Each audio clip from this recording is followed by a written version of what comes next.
Hola, buenos días. Gracias por estar de nuevo con nosotros en otro programa Foro Cristiano.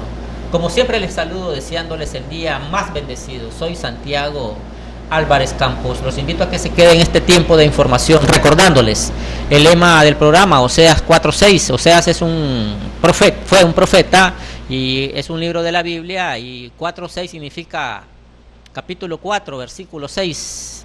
El pueblo pereció por falta de conocimiento. Así es que es un objetivo de este programa que nos instruyamos, que conozcamos y traemos a las personalidades, a los actores que hacen este trabajo de la dinámica de la vida diaria en nuestro país, y que de los cuales escuchamos sus opiniones, sus disertaciones y sus consejos, por la capacidad que tienen y la experiencia y el trabajo en que están inmersos. Después de la pausa vamos a tener una interesante conversación con el doctor Uri Rojas Videa sobre asuntos jurídicos, sobre temas específicos que están sucediendo en nuestro país, entre ellos la voluntad que ha expresado el gobierno de Nicaragua en tener una conversación, un diálogo con la Organización de Estados Americanos a través de su presidente, el señor Almagro, referente al sistema electoral y a las elecciones que se van a realizar el próximo 6 de noviembre, entre otros temas. Regresamos, breve la pausa.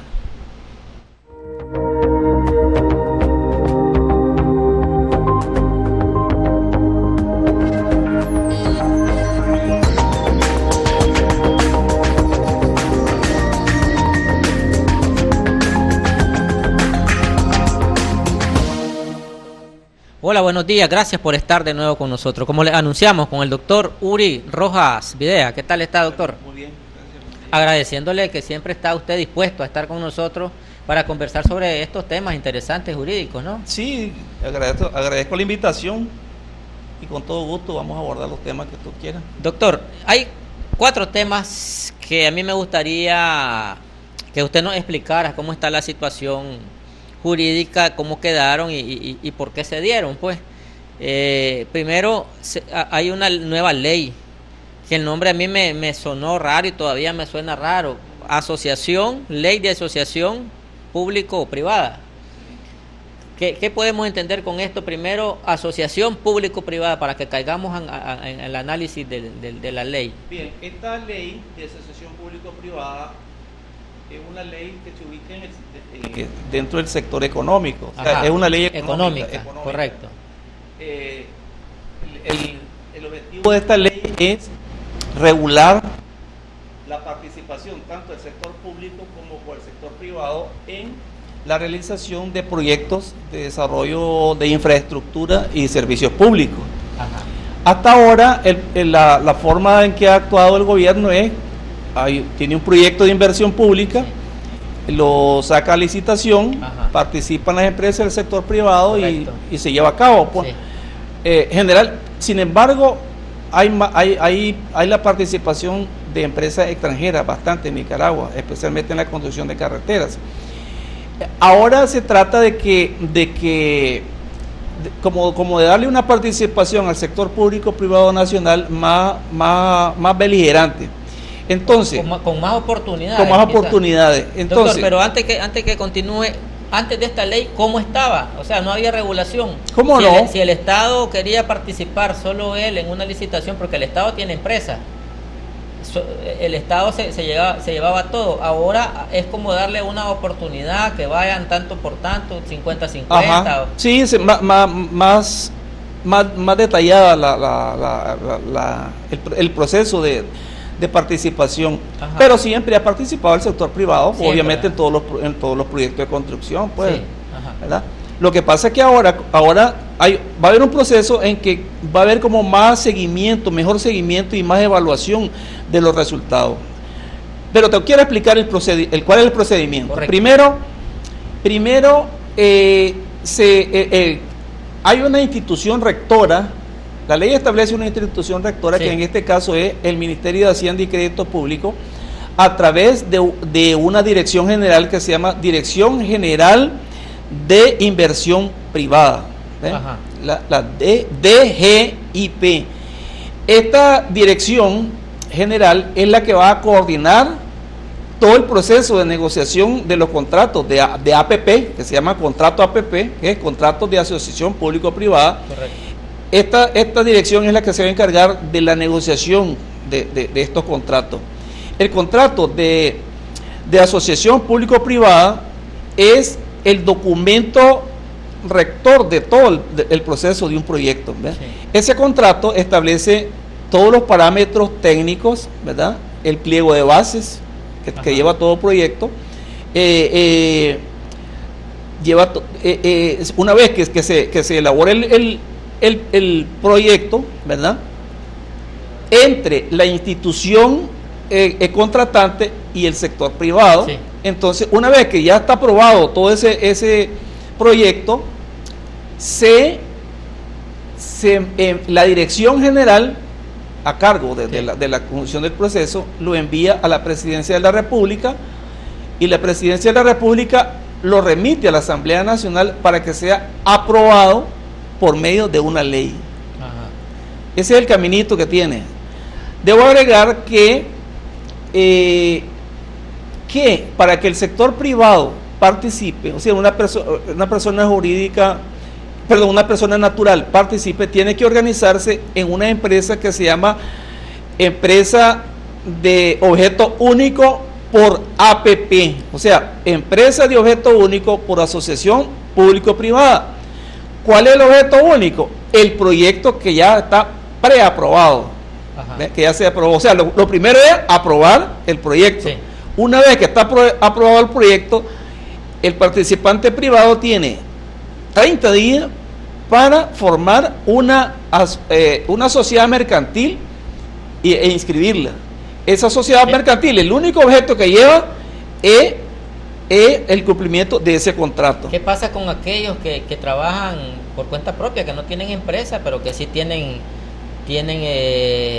maquinarias, tienen cosas, y que son, por ejemplo, cualquier persona que no tiene una empresa no puede participar? No. Tiene que constituirse. No. La forma de participar es a través de esta sociedad mercantil. Tiene que hacerlo a través de una vez que está aprobada la sociedad mercantil. Entonces ya se procede a que el Ministerio de Hacienda, a través de la Dirección de Inversión Privada, lo remita a la Presidencia. O sea, ¿qué documento tiene que ser? Bueno, se me escapaba que ese contrato se suscribe ante la notaría del Estado, ¿verdad? Ante la notaría del Estado. Entonces, ¿qué documento necesita que van en juego ante la notaría del Estado? La aprobación del proyecto. En primer lugar, la aprobación del proyecto, sí, ¿verdad? En segundo lugar, debe presentarse la asociación, la sociedad mercantil por APP, ¿verdad? Y entonces ya acudís a la notaría del Estado. La notaría del Estado tiene que insertar todos esos documentos, correcto, ¿verdad?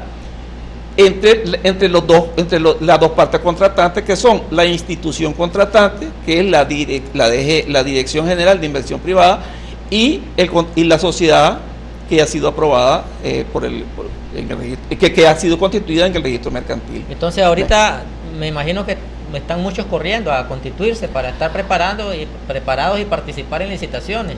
Claro que sí. Porque esto va siempre por la vía de las licitaciones, ¿no? Sí, ¿qué pasa? A concurso, me refiero, ¿no?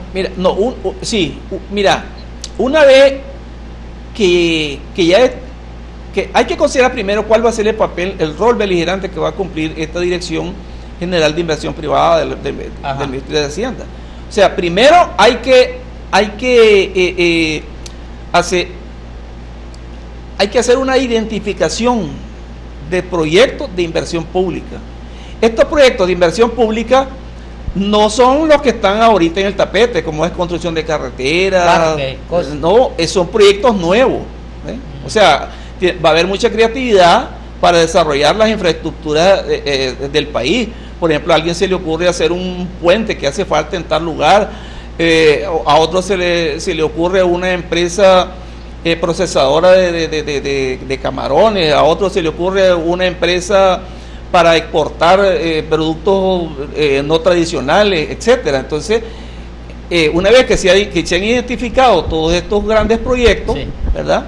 Entonces, mediante la coordinación de la dirección del Ministerio de Hacienda, entonces se abre el proceso. Pues, va a haber una coordinación muy estrecha, que de hecho ya la hay entre el Estado, entre el gobierno y el sector privado. Sí, pero ahora el órgano encargado de hacer esa coordinación para estos proyectos de inversión público-privada va a ser el Ministerio de Hacienda a través de esta dirección. Sin embargo, esto lleva un proceso bastante largo, o sea, lleva por lo menos un periodo de 2 años para determinar todo un proyecto y mandarlo ya a aprobación y ejecución, porque tiene que cumplirse una cantidad de requisitos, como por ejemplo hacer un análisis del impacto ambiental, tiene que presentar ese análisis del impacto ambiental, tiene que ser un análisis de prefactibilidad y factibilidad, tiene que hacerse un análisis económico de los beneficios que va a traer el proyecto para la comunidad, para el país, etcétera. Tiene que determinarse cuál va a ser el impacto, pues, que va a haber y que vale la pena llevarlo a cabo, pues, ¿verdad? Los efectos tributarios que le van a beneficiar al gobierno, cuáles van a ser los beneficios de la entidad contratante, de las entidades contratantes, porque son el Estado y el sector privado, ¿verdad? Y cuáles son los deberes que van a cumplir. Por ejemplo, entre los beneficios de la entidad contratante del sector privado está, por ejemplo, el establecimiento de una tarifa determinada. Ajá. Una vez que ya está aprobado el proyecto y que se empiece a ejecutar, ¿verdad? Si es para la generación de algún servicio público, por ejemplo en la energía eléctrica, sí, de previo ya debe de establecerse cuál va a ser la tarifa por medio de la cual van a vender, por ejemplo, el kilovatio hora. Entonces ya la tarifa va a ser uno de los beneficios que obtendría el participante privado. Correcto, doctor. Y aquí qué podemos entender sobre el Estado está haciendo aquí una apertura hacia la inversión privada, es lo que entiendo yo, o es algo que siempre se ha estado dando, pero que ahora está siendo regulado. Es una apertura como para ampliar la participación del sector privado en los grandes proyectos de inversión pública. ¿Ve? Porque también ahora el sector privado, es que lo nuevo es, mira, que el sector privado, como dice el indio, ponerse primero, o sea, va a poner un capital a riesgo. Claro. ¿Verdad? Y también va a tener el derecho de solicitar financiamiento al Estado. ¿Ven? Ya. Entonces puede ser oxigenado, sí, también. Va a ser oxigenado para que inviertan en el mismo proyecto. Con el Estado, con préstamos de parte para invertir en el mismo proyecto. Exactamente, pues. Pero hay unos riesgos que lo va a asumir el sector privado. O sea, el gobierno ahora lo que está haciendo, veo yo, es compartir los riesgos de las inversiones. Ahora el sector privado, si va a participar, también va a asumir parte de los riesgos. Ahora bien, porque todo proyecto trae riesgos, sí, ¿verdad? Lo único que para minimizar esos riesgos tiene que haber una fase de planificación bien detallada y muy bien estudiada. ¿Ven? Correcto. En este caso van a haber varias cabezas pensando sobre lo mismo, en este caso del sector privado y del gobierno, porque esta Dirección General de Inversión Privada del Ministerio de Hacienda va a ser la que va a asesorar todo el proceso de constitución de los contratos de APP. Y va a rectorar. Sí, claro, va a rectorear, va a ser la institución rectora. Doctor, al fin de cuentas creo que me parece, según la explicación que nos ha estado dando, de que esto es un beneficio para el sector privado. Sí, privado, y es un beneficio para el sector público, porque a veces el sector público está limitado en ciertas cosas que lo tiene el sector privado, y el sector privado a veces está limitado en los proyectos que los tiene el sector público.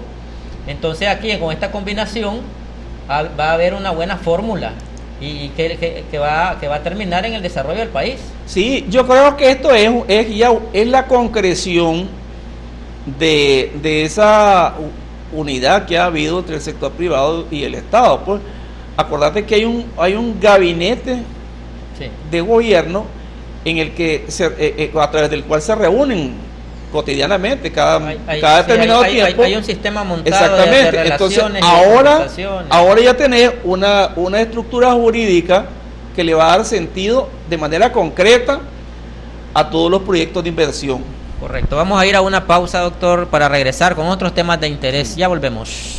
Bueno.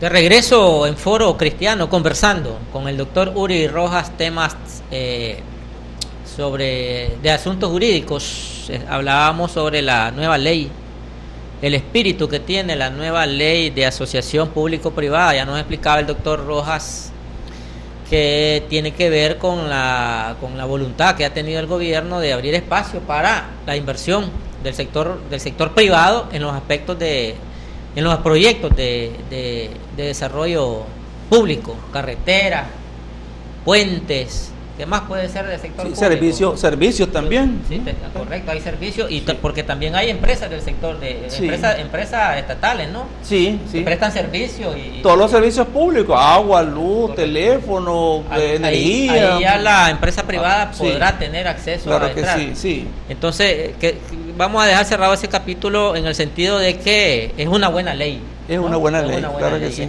Era necesaria. Ok, pero quiero que nos explique sobre otros temas. ¿Cómo quedó el caso de la profesora de San Juan del Sur, aquella que fue procesada por haber llevado a una... tráfico de migrantes. Sí, por haber llevado a una africana, ¿no? A una persona de origen africano con su niña hasta la frontera norte, así queriéndola hacer pasar para Honduras, pues, y que bueno, al fin de cuentas fue dejada en libertad. Pero esta sentencia y esta decisión de este juez o jueza, no sé qué es, no ha sido una libertad definitiva. No es que la profesora ya está en su casa, ya no tiene más pena que cumplir. Quiero que nos explique cómo quedó la situación legal, la situación jurídica de la profesora, pues. Bueno, hay que recordar, y yo voy a dar una opinión como abogado. Sí. Las buenas intenciones que pudo haber tenido la profesora, de llevar a esta persona migrante ilegal hacia Honduras, formalmente constituía delito. O sea, yo creo, yo en este caso le tengo que dar la razón al Ministerio Público, porque sí configuraba el delito de tráfico de migrantes, pues. Que detrás de ello existan las buenas intenciones, eso es otra cosa, pero formalmente, materialmente, sí se dio el tipo penal de migrantes ilegales. Ok. Doctor, antes que siga, si yo me le acerco a un migrante que está, digamos, en la calle, que necesita comer, necesita beber agua, le doy de comer y le doy algo de agua y lo tengo alojado en mi casa por un día, porque no va a estar en la calle lloviendo el aguacero, eso se me puede achacar a mí. Se puede interpretar, si entonces es que lo tengo que dejar que se muera ahí. Es que se puede interpretar, si la autoridad lo visualiza, puede interpretarlo. El problema es ese límite entre lo penal y lo justo. Ajá. ¿Entendés? Porque vos me estás presentando una situación de justicia, ok, yo te puedo decir que es justo, sí, pero la ley lo mira de una manera más tajante, esa situación. Por eso hay que tener cuidado, creo yo, pues, ¿verdad? Aunque también existe lo que se llama la relevancia de la conducta, ¿verdad? Probablemente eso, así como me la presentás, no sea relevante. o sea que no constituye el tipo todavía, pero ya de trasladarlo desde San Juan del Sur hasta allá, ahí no hay, ahí sí hay relevancia para determinar el tipo, ¿me entendés? O sea que hay que tener la inteligencia, ¿verdad? Yo le pregunto, mira, yo le pregunto por el asunto de que se han visto casos que la policía llega a una casa y que dice, bueno, se encontraron personas ilegales en la casa de fulano y fue detenido y fue acusado por el delito de tráfico ilegal de migrantes. ¿Y qué pasa si aquella persona? Porque nadie puede alegar desconocimiento de la ley. Yo estoy claro en eso. Ese es un principio que yo no puedo decir, no sabía que esa ley existía. No sabía, es un problema mío, pues. Me aplican la ley. Pero por humanidad, si alguien le dio la posada esa noche y que le digan, bueno, al siguiente día seguir tu camino, mi hermano, porque no quiero problemas con la ley. Por humanidad, en vez de dejarlo durmiendo afuera. Y si esa noche la policía se dio cuenta, migración se dio cuenta, ahí va preso el que le dio la posada. Te va a investigar, lo que pasa es que te va a investigar. ¿Hasta qué grado era el vínculo que se tenía con el migrante? Es que la ilegalidad del migrante empieza desde que él pone un pie en territorio nacional. Sí. Desde ese momento, él es un migrante irregular. Sí. ¿Ve? Ilegal. Es irregular, la ley le llama irregular porque él no está entrando con un documento de migración, de ningún tipo, de pasaporte ni nada, ni salvoconducto ni nada. Entonces él se convierte en un ilegal desde que pone un pie en el territorio. Entonces cuando llega a tu casa a pedirte posada, vos le estás dando posada a una persona que está cometiendo un delito. Sí. ¿Ve? Y hay que verlo así. ¿Ve? Entonces hay que deshacer. Yo no digo que no se le puede dar un banano, una comida, algo así, pues, ¿verdad? Sí, pero ya darle alojamiento, yo sí creo que puede ser peligroso para constituir el delito. Bueno, pero pasemos al caso, pues, de la profesora. Sí. La profesora la sentenciaron. Sí, la sentenciaron. ¿Verdad? O sea, quedó condenada. Pues, si cuando la sentencia queda firme, sí, ¿verdad? Es cuando ya no hay más recursos, ¿verdad? Ajá. O sea, de apelación, de lo que haya que hacer. Entonces ya la sentencia queda firme y el sentenciado no le queda más que cumplir en el sistema penitenciario la pena que se le estableció. Ese expediente pasa al juez de ejecución, ¿verdad? De esa sentencia. Ok. ¿Qué es lo que le queda al defensor? Porque la defensa continúa después de que una persona ha sido condenada en una sentencia.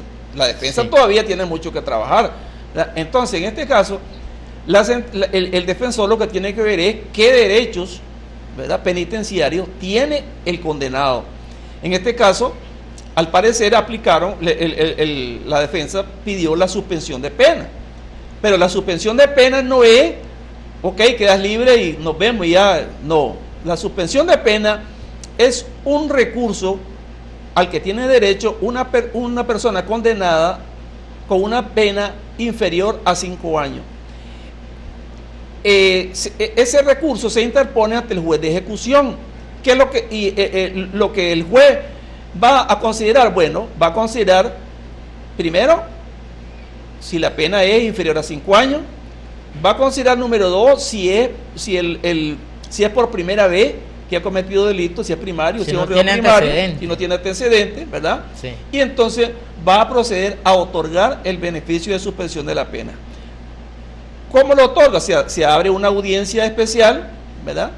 Y se elabora un acta en donde el juez establece una serie de obligaciones al condenado. Entre esas obligaciones, la más común y la que siempre va es la de ir a firmar cada periodo. Puede ser cada 30 días, ¿verdad? O semanal, quincenal. O semanal. Generalmente es cada 30 días, ¿verdad?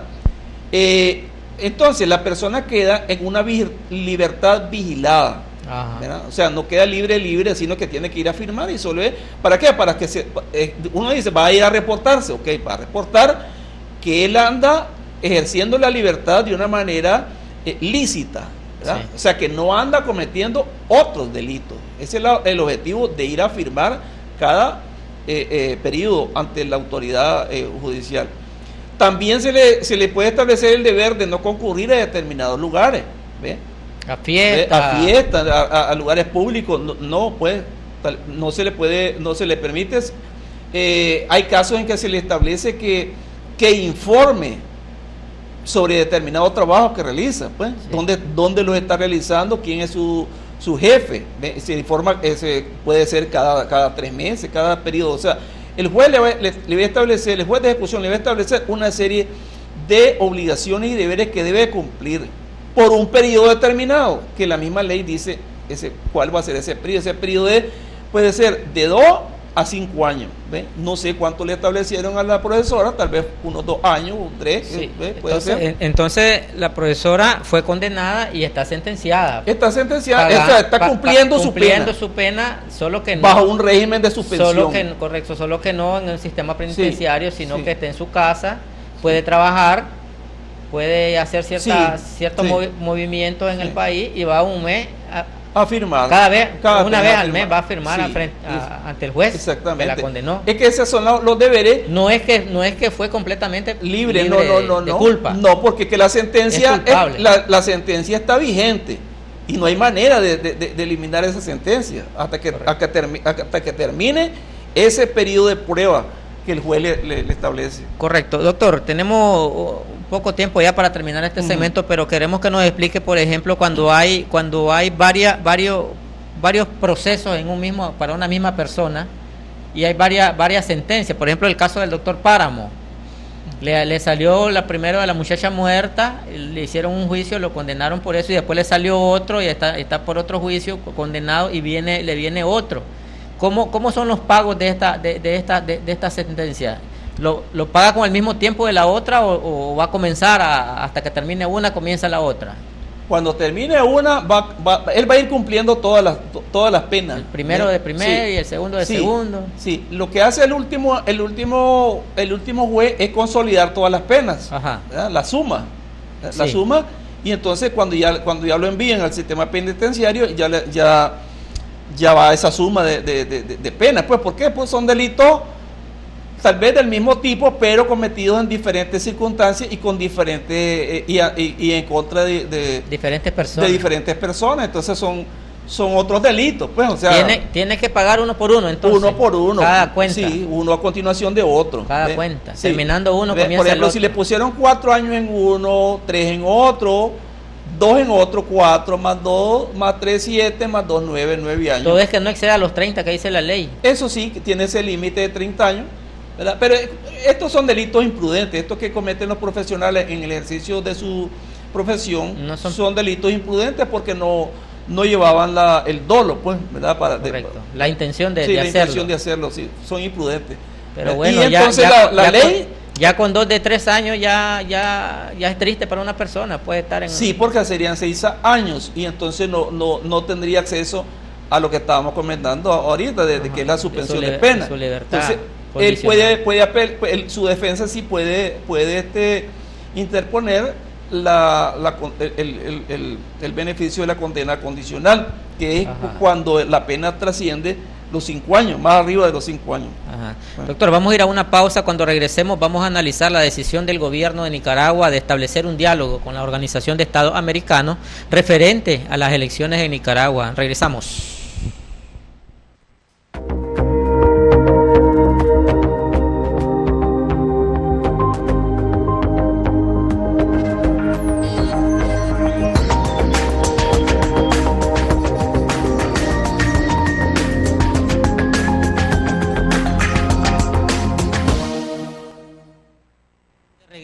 Con el doctor Uri Rojas Videa, experto en asuntos jurídicos y constitucionales. Hemos estado dialogando sobre varios aspectos jurídicos de la situación en el país, entre ellos la nueva ley de asociación público-privada que va a venir a dinamizar la economía en cuanto a la inversión pública en los proyectos de desarrollo social. También analizamos sobre la situación legal de la profesora de San Juan del Sur, que llevó una persona migrante ilegal, la llevó a la frontera norte y bueno, fue detenida y juzgada y está pagando una pena, pero en su casa, tiene que presentarse al juez mensualmente. El caso del doctor Páramo, que nos explicaba el doctor Páramo tiene varios juicios pendientes, entonces tendrá que cumplir cada uno de las condenas. Cuando le termine una, comienza con la otra. Y Doctor, ahora quiero hacer una especie de paréntesis en el programa, porque ayer hubo una actividad bastante interesante. Fue una carrera, una caminata de mujeres, hombres, niños, de todo, organizada por la Fundación Ortiz Gurdián, en donde se hacía una expresión en favor de la sensibilización para este asunto del trato al cáncer de mama, ¿ves? Entonces, todos vestidos allí de un color fucsia, le llaman, chicha. Y fue bonito, pues, aquel mar de gente corriendo en función de hacer esa sensibilización. Y nosotros como hombres, que no tenemos esa opción de padecer eso, vamos a decirlo así, pero sí, somos nacidos de mujer, tenemos hermanas, tenemos familias, tenemos hijos, tenemos... Y bueno, es interesante también sensibilizarnos y hacer el llamado a las mujeres que pueden llegar a padecer esto, ¿no? Y, sí, se trata que vayan a atenderse, a revisarse. Sí, se trata de educar a la población para que tome las medidas necesarias con carácter preventivo, pues, porque el cáncer es una enfermedad tan silenciosa que cuesta detectarla, pues, pero te aclaro que sí hay cáncer de mama en hombres. Lo que pasa es que es más raro, es menos frecuente. El cáncer más frecuente en el hombre es obviamente el cáncer de próstata y el de colon, ¿verdad? Y lo mismo, pues, para los hombres debería de haber una mayor sensibilización también, pues, porque hay mucha gente, mucho que por no ir a hacerse un examen de próstata, un examen rectal, entonces ahí andan con el mal y nunca se dan cuenta de que tal vez pueden tener. Pero también se lo pueden hacer en sangre, no necesariamente. También, ahora ahí sí. Y en el caso de la mujer es lo mismo, pues yo he conocido personas que han muerto porque no se detectaron a tiempo el cáncer de mama. Y hay tantas organizaciones ahora que donde se pueden acudir, pueden recurrir, es gratis. Hacerse ese examen. Hay unos que, bueno, clínicas privadas que lo van a cobrar, pero hay instituciones que gratuitamente se hacen ese examen y se dan cuenta si están o no, y se dan cuenta para prevenirlo, ¿no? Sí, es preventivo. No se vale que se muera tanta gente, tantas mujeres por una enfermedad que pudo haberse detectado a tiempo, y sobre todo que es uno de los cánceres que se puede detectar a tiempo, pues, y evitar que se propague, pues, porque ya cuando llega lo que le llaman la metástasis, ya ahí se irradió a otros órganos blandos del cuerpo y ya no se detiene, pues. Correcto. Hay quienes logran salvar. Pero sí está bien, esta campaña está bien por eso, pues, porque yo creo que sí, el objetivo es ese, de que las mujeres se atiendan a tiempo. Prevengan.